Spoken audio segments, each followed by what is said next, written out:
கர்த்தருக்கு சோத்திரம். இன்றைய வேத வசனம் வெளிப்படுத்தின விசேஷம் 21ஆம் அதிகாரம் 3ஆம் வசனம். மேலும் பரலோகத்திலிருந்து உண்டான ஒரு பெருஞ்சத்தத்தை கேட்டேன். அது இதோ மனுஷரிடத்திலே தேவனுடைய வாசஸ்தலமாயிருக்கிறது. ஆமென்.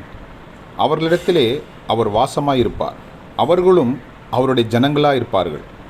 தேவன் தாமே அவர்களோட கூட இருந்து அவர்களுடைய தேவனாயிருப்பார். ஆமென். வெளிப்படுத்தின விசேஷம் 21ஆம் அதிகாரம் 3ஆம் வசனம். மேலும் பரலோகத்திலிருந்து உண்டான ஒரு பெருஞ்சத்தத்தை கேட்டேன். அது இதோ மனுஷரிடத்திலே தேவனுடைய வாசஸ்தலமாயிருக்கிறது, அவர்களிடத்திலே அவர் வாசமாயிருப்பார், அவர்களும் அவருடைய ஜனங்களுமாயிருப்பார்கள். தேவன் தாமே அவர்களோடு கூட இருந்து அவர்களுடைய தேவனாயிருப்பார். ஆமென்.